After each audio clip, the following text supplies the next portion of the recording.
जम्मू कश्मीर के उपराज्यपाल मनोज सिन्हा ने अशूरा मुहर्रम के पूर्व संध्या पर जम्मू कश्मीर में शांति, समृद्धि और अपने लोगों की भलाई के लिए प्रार्थना की।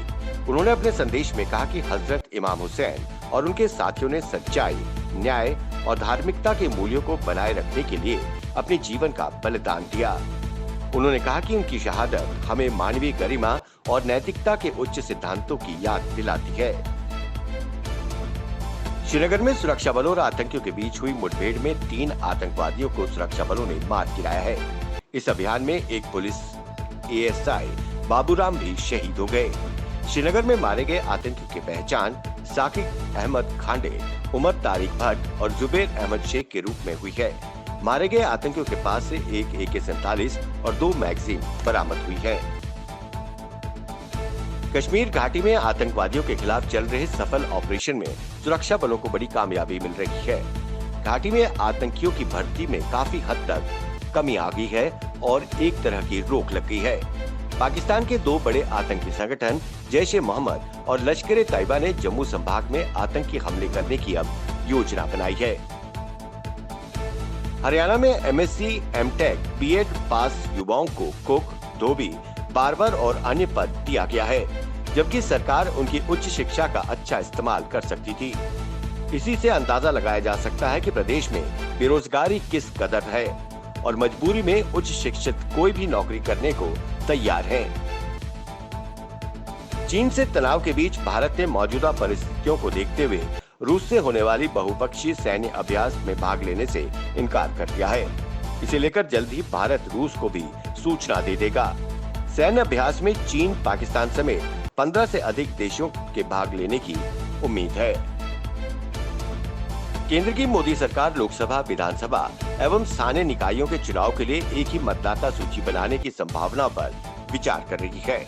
इससे मतदाता सूचियों की विसंगति खत्म करने और उसमें एक रूपता लाने की मदद मिलेगी। जम्मू के कटरा स्थित माता वैष्णो देवी श्राइन बोर्ड ने डाक विभाग के साथ एक समझौता किया है, जिसके तहत अब भक्तों को स्पीड पोस्ट के माध्यम से प्रसाद मिल सकेंगे। इस समझौते के तहत डाक विभाग स्पीड पोस्ट के माध्यम से प्रसाद भक्तों तक पहुंचाने के लिए तैयार हो गया है। केंद्र सरकार ने अनलॉक 4 की गाइडलाइंस जारी कर दी है। इसमें 7 सितंबर से मेट्रो सेवाएं शुरू होंगी। वहीं सरकार द्वारा जारी दिशा निर्देशों के अनुसार 30 सितंबर तक स्कूल, कॉलेज बंद रहेंगे। वित्त मंत्री निर्मला सीतारमण ने अपने एक बयान में कहा था कि अर्थव्यवस्था कोविड-19 महामारी से प्रभावित हुई है, जो एक दैवीय घटना है और इससे चालू वित्त वर्ष में गिरावट आएगी। वहीं कांग्रेस के वरिष्ठ नेता पी चिदम्बरम ने ट्वीट कर कहा, वित्त मंत्री मैसेंजर ऑफ गॉड के तौर पर कृपया जवाब दें कि कोरोना महामारी से पहले अर्थव्यवस्था के कुप्रबंधन का वर्णन कैसे करेंगे। कश्मीर घाटी के पंथाचौक इलाके में हुई मुठभेड़ से पहले सेना हर आतंकवादी को आत्मसमर्पण करने का पूरा मौका देती है। वहीं आतंकियों के परिवार को भी बुलाकर आत्मसमर्पण करवाने की अपील की जाती है। इन तस्वीरों में आप देख सकते हैं कैसे माँ बाप बिलखते हुए अपने बेटे को आत्मसमर्पण करने की गुहार लगा रहे हैं, इल्तिजा कर रहे हैं कि मुख्य धारा में लौट आओ, वापस आ जाओ, कोई कुछ नहीं करेगा। आतंक का रास्ता पकड़ने वाले युवकों को सोचना चाहिए अपनी माँ के बारे में, जिसने उन्हें जन्म दिया। माँ को रुलाकर, तड़पाकर ऐसे युवकों को कभी जन्नत नसीब नहीं होगी। देश भर में कोरोना वायरस का प्रकोप बढ़ रहा है। पिछले 24 घंटों में कोरोना के 78,761 नए मामले सामने आए, तो वहीं 948 लोगों की मौत हो गई। इसके बाद देश भर में कोरोना की संख्या बढ़कर 35,42,734 हो गई है। तो वहीं इस महामारी से अब तक 63,498 लोगों की मौत हो चुकी है। सुशांत सिंह राजपूत मामले में रिया चक्रवर्ती सीबीआई पूछताछ के लिए DRDO गेस्ट हाउस पहुंच गई हैं। इससे पहले शनिवार को भी रिया से सीबीआई ने 7 घंटे तक पूछताछ की थी। रिया के साथ उसका भाई शौविक भी है। कश्मीर घाटी के जिला बडगाम की दलवान की सड़क की हालत बहुत दयनीय है। सड़क पूरी तरह टूटी फूटी, उबड़ खाबड़ है। इसी को लेकर स्थानीय लोगों ने प्रशासन के खिलाफ विरोध प्रदर्शन कर नारेबाजी की। उन्होंने मांग रखी कि जिला प्रशासन जल्द से जल्द सड़क की मरम्मत करवाए। प्रधानमंत्री नरेंद्र मोदी ने अपने रेडियो कार्यक्रम मन की बात के जरिए देशवासियों को संबोधित किया।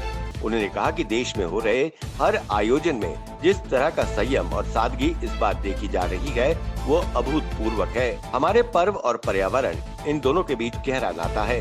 वहीं उन्होंने कहा कि कोरोना काल में एक साथ कई मोर्चों पर देश लड़ रहा है। कश्मीर घाटी के पंथा चौक में बीती देर रात हुए आतंकी हमले में पुलिसकर्मी एएसआई बाबूराम वीर गति को प्राप्त हो शहीद हो गए। देश के इस वीर सपूत को नमन करते हुए सेना और पुलिस के अधिकारियों द्वारा भावभीनी श्रद्धांजलि अर्पित की गई। जम्मू के जिला रामबन के नील इलाके के लोग पिछले कई दशकों से खस्ता हाल सड़कों को लेकर सरकार और जिला प्रशासन से गुहार लगा रहे हैं कि इस 26 किलोमीटर सड़क की मरम्मत कर तारकोल बिछाई जाए, लेकिन कोई सुनवाई नहीं हो रही है। सरकारें आईं और चली गईं, आश्वासन के सिवा कुछ नहीं मिला। अब नील टॉप के लोगों को नए उपराज्यपाल मनोज सिन्हा से उम्मीद जगी है कि इस लिंक रोड का जीर्णोद्धार किया जाएगा।